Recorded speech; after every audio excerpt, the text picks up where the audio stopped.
When I'm dealing with a parallelogram, I can use a few different properties in order to find missing values or find missing sides.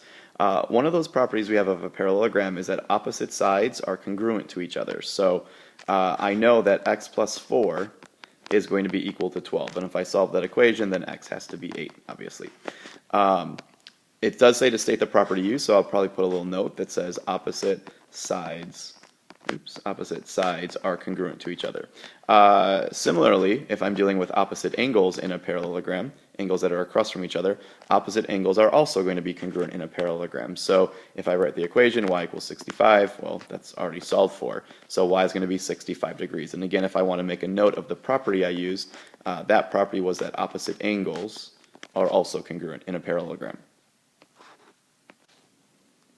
An additional property of parallelograms is that consecutive angles, angles that are next to each other, are supplementary, meaning they add up to 180 degrees. And this comes from our old idea that if we had parallel lines cut by a transversal, which is kind of what we have in a parallelogram, angles on the same side that are consecutive are going to add up to 180. So in this diagram up here, x plus y would be equal to 180 degrees. And similarly, angles that are next to each other horizontally are also going to add up to 180. So let's use that property to find the measure of all the missing angles in this diagram below. So I'm actually going to start with angle G. Now angle G is not a consecutive angle, it's an opposite angle, but I recall that opposite angles are congruent, so I'll make a note of that angle G is 60.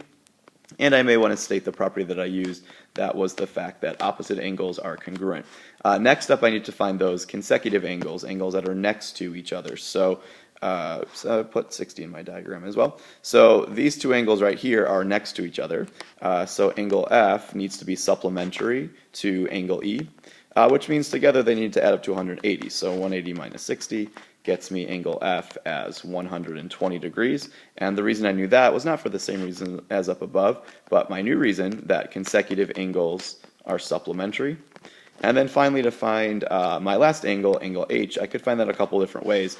I'm probably just going to use the fact that excuse me, that angle F and angle H are opposite angles, so those are going to be congruent to each other.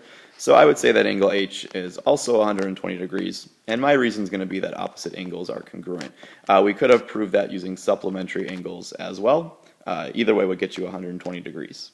So there's all 4 of my angles in that parallelogram. And they give me that side 8, but since they didn't ask for any sides, that was just there as extra information.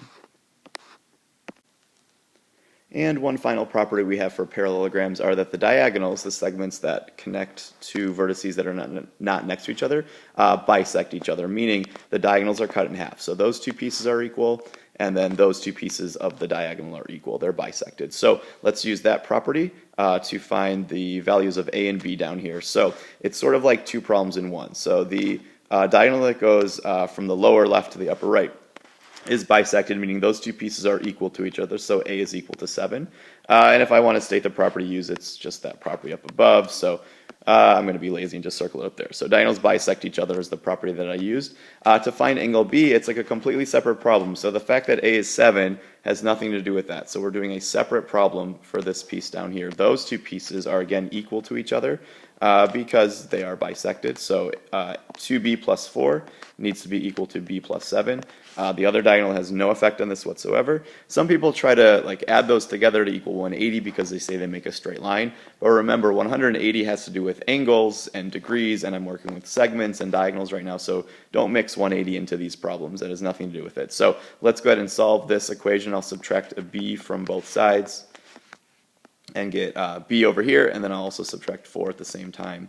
So I end up with b equal to 3. And again, the reason that I knew that was true was that same reason as up above. I don't feel like rewriting it, so I'll just draw an arrow. The property that I used was that diagonals bisect each other.